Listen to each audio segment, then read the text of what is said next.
Good morning, everybody. Welcome to episode number 155. So I'm almost halfway there, getting closer every day. Anyway, we're home. Bikes are in the garage this morning, and I took my first bike ride in like 2 weeks. And yeah, I'm a little out of practice. First off, I went probably a quarter mile before I started my little run tracking app. I left it in the gear I'd been running. So I have a multi-speed bike. So when I started I think in like third gear. When I ended, I was in fifth gear. So I ride the whole ride in fifth gear. I thought about turning it down to fourth because I'm a little out of practice, but I left it in fifth and I made it. I didn't do too bad. I'm feeling it, especially with this cold. So the head cold is not helping anything, but hopefully I'm getting over it soon. It feels a little better today. Everything feels better when you're at home, right? Anyway, today is like a huge day for Mom Badger and me. 3 years ago today, May 1st, 2020, we launched an idea called supportbikers.com. And I mean, look at it now. In 3 years, it has, I don't know, 14, 15 different states we're in. It's international, and it has just grown and grown, and it continues to grow thanks to all of you great people who are out there sharing it with each other and supporting one another. So yeah, this month is probably going to be dedicated to support bikers, and the fact that this month it is 3 years old.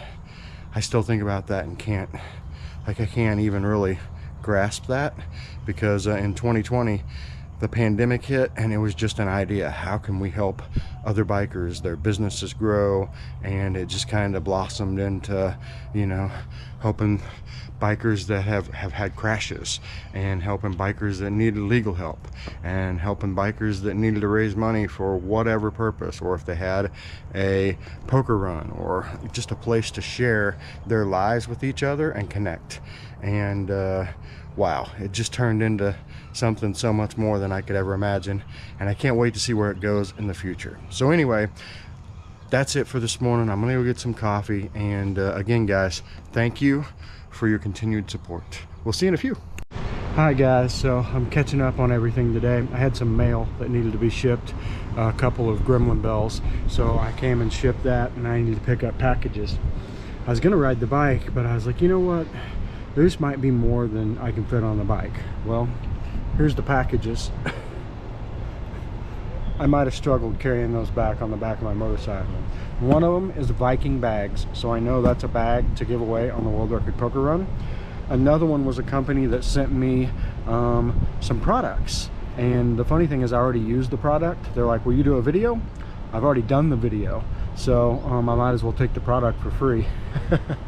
And then the other one, I do not know what it is. It's a mystery, so I'll open it and let you know what's up with it too.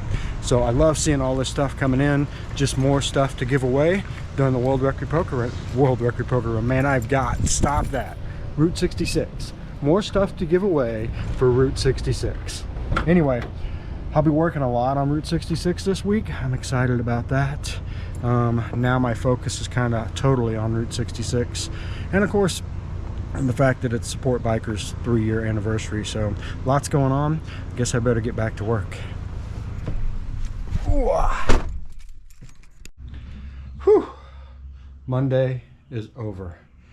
But man, what a crazy busy day. So we got a lot to do in a short time to do it. And so I have a list, and I've been checking my list off today. One of the things on the list was shipping that stuff off, which I got all shipped off. Tomorrow I will open all those boxes for you, show you what's inside of those.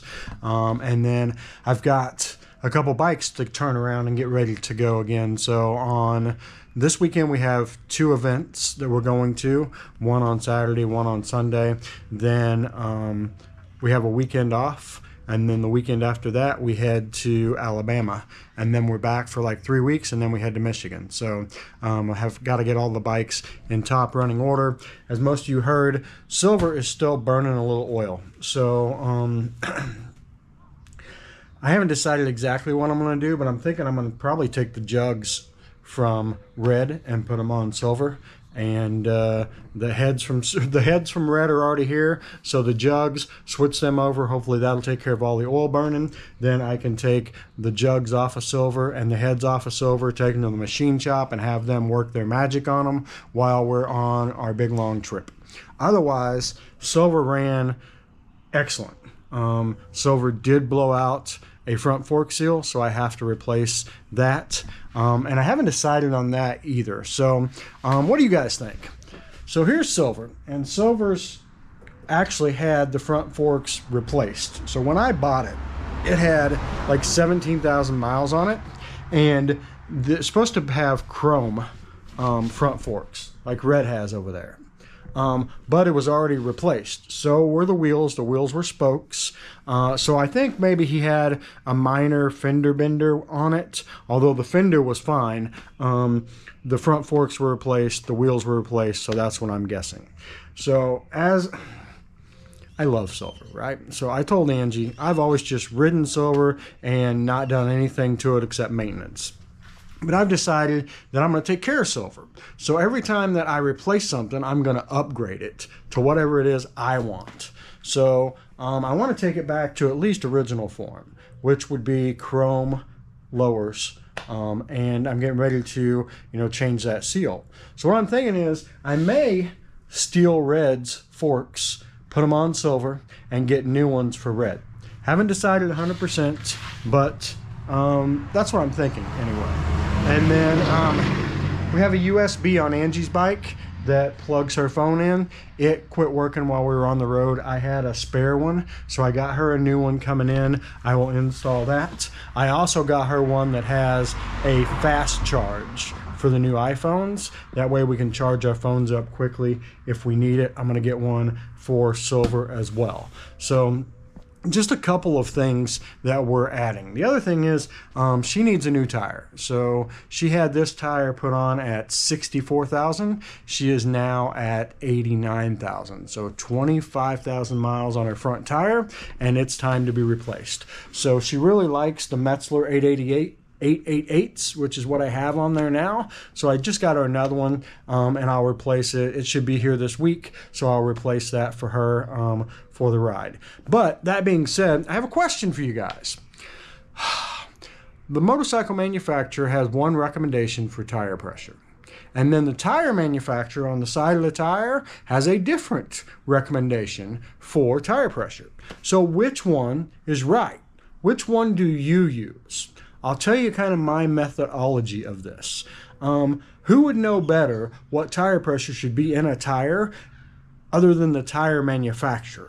Not to mention the bike's from 2005. That's like 18 years ago. I am sure that the tires and the production of them have improved and changed in all of those years. So why would this rules from 2005 still be effective in 2023 if materials and all have changed on the tires? This is the type of stuff that runs through my head when I'm riding motorcycles. I'm literally riding down the highway going, well, I wonder about this.